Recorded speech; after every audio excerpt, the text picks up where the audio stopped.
Clean water and safe drinking water is really a human right that we're all entitled to. There's hundreds of millions of people in the world that don't have that, and we're very, very lucky to have clean, safe drinking water.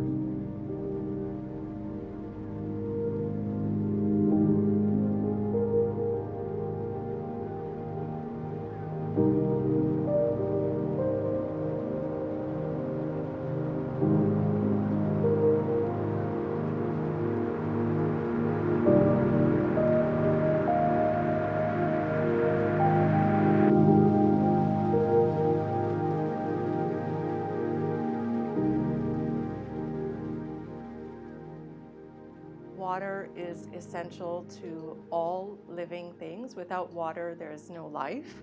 Water is important. It drives economic prosperity. It contributes to social well-being, and also it promotes environmental stewardship.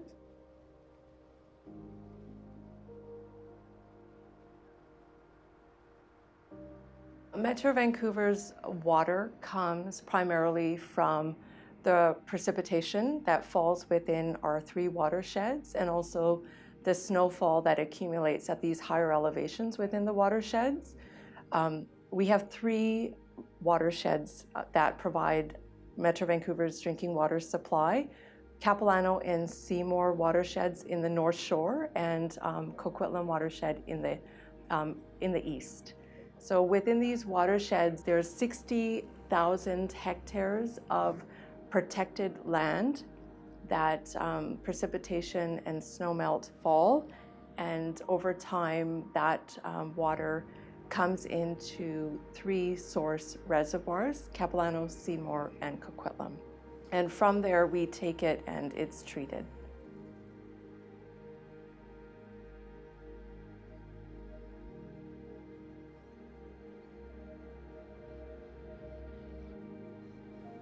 Metro Vancouver is very fortunate in the sense that we rely heavily on the gravity supply. So because our watersheds are at such a higher elevation, and then our treatment plants are just below that elevation, and from these treatment plants we gravity flow down to through our transmission mains to the various member municipalities, and also we do have pump stations within our water transmission system that allows us the flexibility to pump east to west or west to east depending on what is required. So there's a lot of operational flexibility and redundancy that's been built into our transmission system.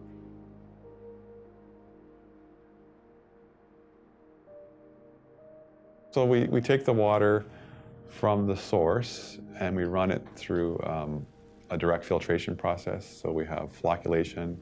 We add some chemicals to flocculate it to form pin flocks, or small particles. We put those pin flocks through a filter, anthracite filter. It's like a hard coal that removes those pin flocks. And then the turbidity, which is the cloudiness of the water, is very, very low as it comes out of the filters. And it goes to UV light, and UV is used to disinfect the water from harmful microorganisms like Cryptosporidium or Giardia. And then the final step is to use chlorine as a disinfectant, and that goes into our clear well, and from our clear well it flows through our distribution system with a bit of chlorine residual in there to keep it safe in the distribution system. If we do run into a supply issue due to climate factors, so we have particularly dry summer, we do enact water restrictions through different stages, depending on the current conditions of our reservoirs, how much water we have, capacities. And within Metro Vancouver, we're planning for the future and future climate change when it occurs. So we have long-term forecasting out 50 and 100 years. And we have climate models as well they look at. So all that's factored into our planning for future infrastructure so that we're on top of it or ahead of the curve when it comes to climate change. If we were to have an earthquake event, I think we would be in good shape to take care of continuous water supply to the region.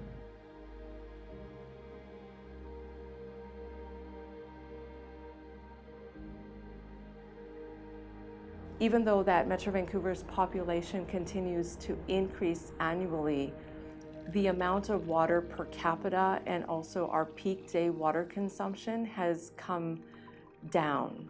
So collectively, it's behavior change, it's upgrades within our system, and not only upgrades to ensure for growth, but also for resiliency and to ensure that we are designing our plants and others to be mindful of climate change and other factors that are surrounding us.